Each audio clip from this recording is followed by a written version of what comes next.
Baik, setelah kita men-setting komponen gaji per perusahaan dan per karyawan, nah kita akan mencoba eh, menghitung terkait dengan penggajian bulanan. Oke, caranya adalah yang pertama masuk ke menu penggajian, perhitungan, gaji, dan BAPP. Oke, secara default eh, data yang muncul adalah bulan yang berjalan. Oke, kita coba mundur ke bulan September. Oke, kita mundur ke bulan September. Nah, di sini terlihat ada 2 perusahaan. Nah, kenapa 2 perusahaan? Sedangkan datanya itu kan seharusnya ada 20 perusahaan gitu kan ya. Nah, karena 2 perusahaan inilah yang sudah disetting terkait dengan komponen gaji per perusahaan dan per karyawan. Jadi data yang tersedia, yang ready, yang memang siap untuk dilakukan penggajian adalah 2 data ini gitu. Karena data yang lain, perusahaan yang lain belum disetting gitu. Oke, kita masuk ke perusahaan YPK Usaha Mandiri contoh. Nah, di sini ada 2 tombol. Yang pertama ada lihat gaji, ada juga lihat BAPP. Nah, pada bagian ini. Kemudian ada juga kolom final gaji, final BAPP, artinya sudah difinalkan atau belum gaji dan BAPP-nya. Kemudian ada ketuntasan gaji, ketuntasan BAPP, dan ada ketuntasan blast email, ini maksudnya. Oke, terlihat di sini 000, masih 0% ya. Kemudian kita tampilkan juga terkait dengan periode penggajiannya dan sektornya gitu. Oke, sebelum masuk ke perhitungan kita klik lihat gaji. Oke, lihat. Nah, di sini terlihat gaji periode September dari 11 Agustus hingga 10 September. Nah, ini yang muncul di paling atas adalah filterisasi. Nah, ini filterisasi artinya user dapat mencari karyawan berdasarkan filter di atas. Ada kontrak perusahaan, ada kompartemen, jabatan, dan lain sebagainya. Ada juga status fixnya sudah atau belum, kemudian ada status blastnya sudah atau belum, ada juga yang melebihi batas lembur, ada juga yang gaji karyawannya di custom, artinya tidak tidak terikat lagi dengan perhitungan di sistem, artinya free text nantinya gitu. Oke, kemudian ada muncul data per halamannya berapa, ini defaultnya 10, kemudian ada pencarian nama dan NPK. Oke. Kemudian di sebelah kanan ada fitur pencarian. Nah, setelah melakukan filter di sini, tentu harus mengklik cari terlebih dahulu. Kemudian ada clear filter atau menghapus pencarian gitu kan. Kemudian ada fitur export import, ini untuk kebutuhan pengeluaran data atau import untuk custom data yang tadi saya sampaikan. Kemudian ada set fix. Nah, set fix ini semacam gaji si karyawan tersebut sudah fix atau belum gitu, artinya kedepannya sudah tidak akan ada perubahan lagi gitu. Kemudian ada adjustment penambah dan adjustment pengurang, ada juga reset komponen. Reset komponen ini nanti kita coba jelaskan.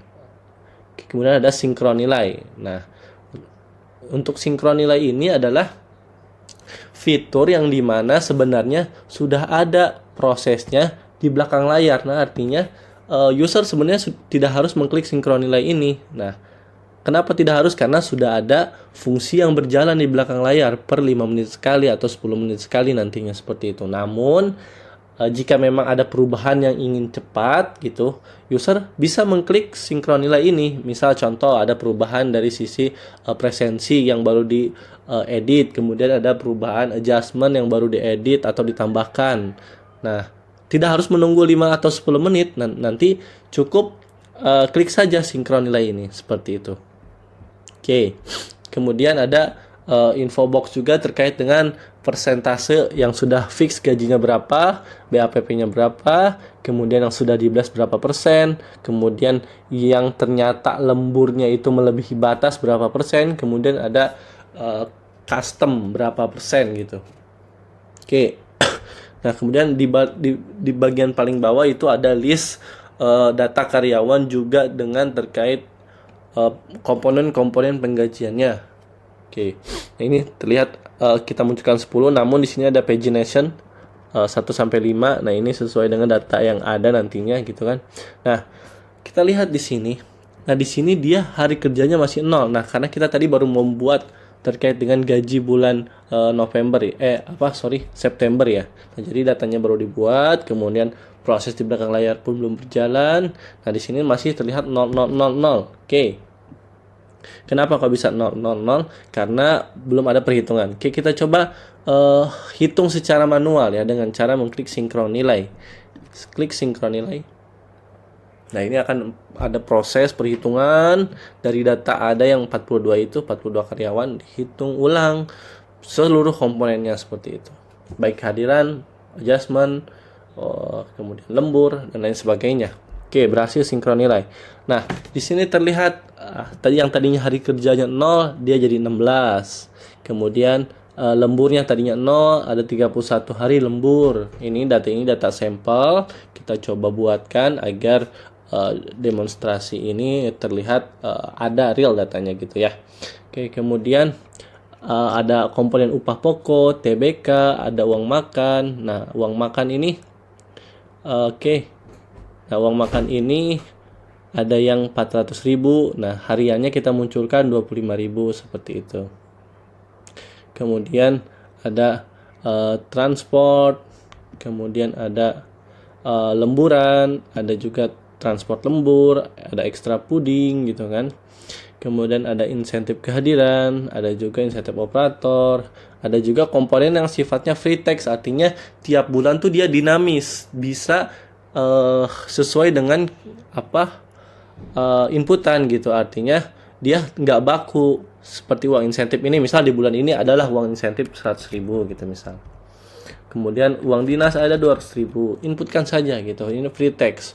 Kemudian ada tunjangan SIP yang sifatnya fix gitu kan, artinya tidak bisa berubah karena sudah disetting di awal tadi komponen gaji karyawan. Oke. Kemudian ada tunjangan lain. Nah, kemudian ada adjustment, ada juga BPJS tenaga kerja, BPJS kesehatan, kemudian ada potong absen. Nah, ini terlihat 10 hari dia tidak hadir dipotong sebesar 2 juta seperti itu. Ada juga potongan SP yang sifatnya free tax, kemudian ada PPH. Nah, ketika PPH ini nanti proses perhitungannya adalah ketika gaji sudah difinalkan seperti itu. Nah, ini totalnya untuk gaji seperti itu. Oke, kita coba lihat turunan satu-satu, khawatir ada yang tertinggal. Nah, ini untuk perhitungan gaji. Oke, kemudian kita coba melihat perhitungan BAPP-nya. Nah, jika user memiliki akses 2, melihat gaji dan BAPP, nah user bisa langsung switch di sini, gitu kan? Ada gaji, ada BAPP. Klik saja yang BAPP-nya. Oke. Nah, di sini terlihat ini terkait BAPP-nya. Nah, ini. Oke. Kemudian perbedaannya ada uang seragam, APD, MCU. Nah, ini kalau tadi kan dia tidak ada ya di gaji. Nah, ini ada di BAPP. Terlihat di bagian atas kolom ada B, ada G gitu. Artinya di gaji ada, di BAPP ada seperti itu. Nah, ini di BAPP ada. Nah, ini skemanya cicilan dari total 500.000. Nah, ini skemanya cicilan juga. Ini 0, 0, 0 karena kita set datanya 0 seperti itu. Oke, kemudian ada BPJS tenaga kerjaan, tenaga kesehatan. Oke, kemudian pembeda dari warna hijau dan merah muda ya, bisa dikatakan merah muda. Nah, ini pembedaannya yaitu hijau itu untuk penambah, artinya dia sebagai plus, kemudian merah marun dia sebagai pengurang seperti itu. Oke, ini totalnya 19 juta untuk BAPP. Kalau tadi kan gaji 18 juta. Jelas karena ada selisih antara gaji dan BAPP seperti itu. Oke, kemudian kita switch lagi ke gaji dengan cara mengklik ini saja gitu kan. Switch gaji dan BAPP. Oke, kemudian bisa difilter data akan dimunculkan berapa per halamannya gitu. Nah, seperti itu kurang lebih.